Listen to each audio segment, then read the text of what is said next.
Bismillahirrahmanirrahim. Assalamualaikum warahmatullahi wabarakatuh.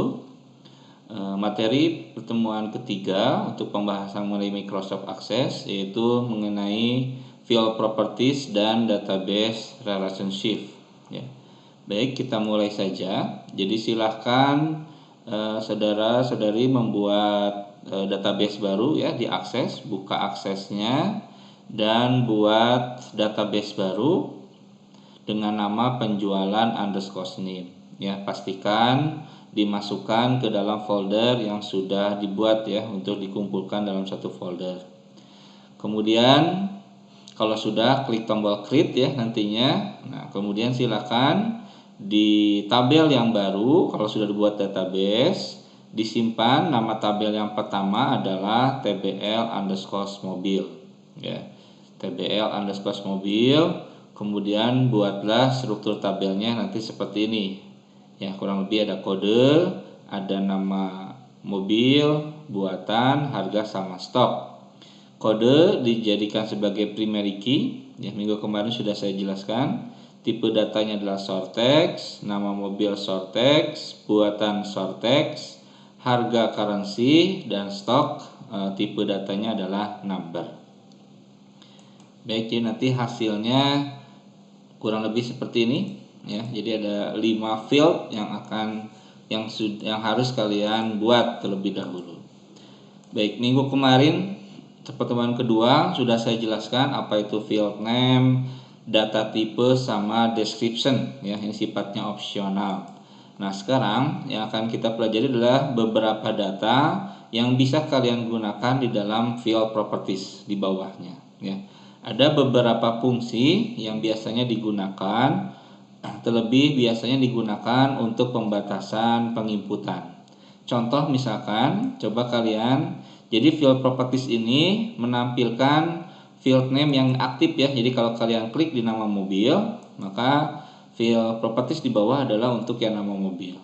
Kalau diklik harga, maka field properties harga ya. Jadi silakan coba kalian diklik di field name kode ya, yang dijadikan primary key. Kemudian nanti field propertiesnya akan kita atur. Pertama yang akan kita atur field size. Di sana kalau kalian tipe datanya adalah short text, maka secara otomatis, secara default ya, bawaan di sana adalah 255 kan ya. 255 seperti ini. Jadi nanti ini bisa diatur. Apa fungsi dari field size? Nah, field size seperti ini. Jadi field size berfungsi untuk membatasi jumlah maksimal karakter ketika penginputan.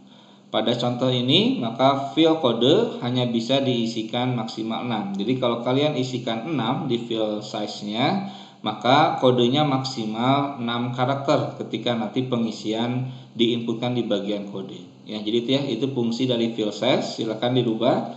Yang asalnya 255 kalian rubah jadi 6. Contoh misalkan kalau NIM ya. NIM kalian kan maksimal berapa? 8 ya. Kalian batasi jadi 8. Kenapa harus dibatasi? Karena kalau kalian tidak batasi, misalkan contoh seperti ini ya. Kode di sini masih 255. Padahal yang kepakai hanya 6 karakter. Jadi sebenarnya kalau kalian tidak membatasi, hanya dibiarkan 255, maka pada dasarnya itu dia memesan satu buah. Jadi ketika satu record dibuat, dia memesan sebanyak 255 karakter di memori komputer. Nah, ini akan sangat memberatkan memori ya. Oleh karena itu sangat bagus jika kalian membatasi sesuai dengan kebutuhan tentunya ya. Karena kode misalkan saya hanya perlu 6 karakter, ya 6 saja ya.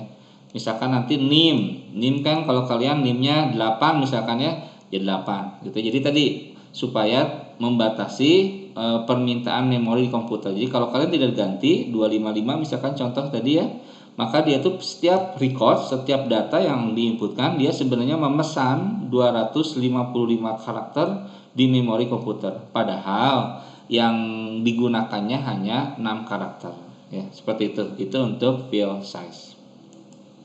Selanjutnya di bawahnya di bawahnya field size ada input mask. Nah, apa sih input mask? Ini masih kode ya. Jadi properties input mask berfungsi untuk menentukan atau setting jenis inputan yang diinginkan. Contoh, misalkan nanti kalian silakan di bagian input match-nya diketikkan LL strip 000. Ini 0 ya, bukan O tapi 0. Jadi nanti maksudnya adalah 2 digit pertama harus diisi menggunakan huruf. Jadi kalau kalian menginputkan data pakai angka, dia pasti akan nolak ya kalau sudah dibatasi di bagian input match-nya ya. 0 3 digit terakhir di belakang 0 ini menandakan bahwa 3 digit terakhir harus diisi menggunakan angka. Ya, jadi pada dasarnya kalau ingin huruf itu pakai L, kalau ingin angka itu pakai 0. Ada beberapa buku juga yang bisa pakai 9, tapi saya belum coba, yang sudah coba pakai 0. Ya, jadi silakan inputkan di input match ya, ketikan LL strip 00. Jadi tapi nanti hasilnya ada garis miring, tidak apa-apa, ini bawaan dari sananya. Jadi ketikan LL saja strip, L-nya besar ya, LL strip 000 gitu. Nah, nanti otomatis dia biasanya ada garis miringnya. Baik, itu untuk input match ya. Selanjutnya setelah input match, di bagian bawah beberapa 3 ya, di bawahnya input match ada yang namanya validation rule. Nah, coba dicari dulu ya, validation rule. Nah, properties validation rule berfungsi untuk menentukan karakter huruf apa saja yang bisa diisikan pada 2 digit karakter pertama pada field kode. Tadi kan sebelumnya kita sudah menentukan bahwa di bagian input match bahwa 2 digit pertama itu harus huruf. Nah, supaya lebih jelas pengaturannya huruf apa saja yang boleh diinputkan, itu bisa kita masukkan kodenya di bagian validation rule ya. Jadi misalkan contoh 2 karakter pertama tadi, misalkan nanti yang boleh hanya diinputkan adalah KJ, TF ya, PH, FA dan FI ya. Jadi selain 5 karakter ini tidak bisa diinputkan, nanti muncul pesan kesalahan. Nah, jadi rumusnya mungkin ini kalian sudah pernah belajar ya di semester kemarin, yaitu menggunakan fungsi left atau fungsi string di Excel ya. Jadi coba dibuka kembali fungsi string di Excel, ini kepakai nantinya di sini ya. Jadi nanti tinggal di bagian validation rule-nya silakan ketikkan seperti ini ya, mulai dari left sampai FI ya. Jadi cara pengerjaannya boleh diketikkan langsung di bagian validation rule atau bisa juga menekan tanda titik-titik di sebelah kanan. Nah, seperti ini supaya lebih enak mengoreksinya biasanya ya, supaya kelihatan misalnya dibuat seperti ini supaya copy paste-nya enak biasanya. Nah, bisa dibuat seperti ini nantinya ya. Jadi left kode kemudian KJ. Baik, saya jelaskan. Tadi kan penjelasannya adalah menentukan 2 digit dari sebelah kiri ya, maka rumusnya adalah left ya, karena fungsi left itu kan ingin menyeleksi dari sebelah kiri ya tentunya.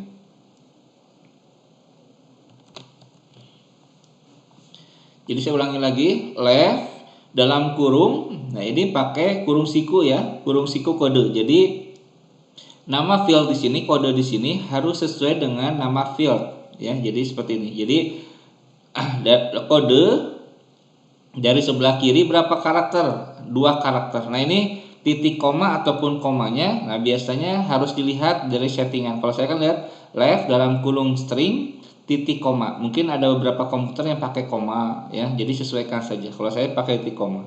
Nah, itu ya. Jadi stringnya ngambil dari kode. Berapa karakter? 2 karakter. Karena kan tadi penentuan sebelah kirinya 2 karakter. Jadi 2 sama dengan KJ.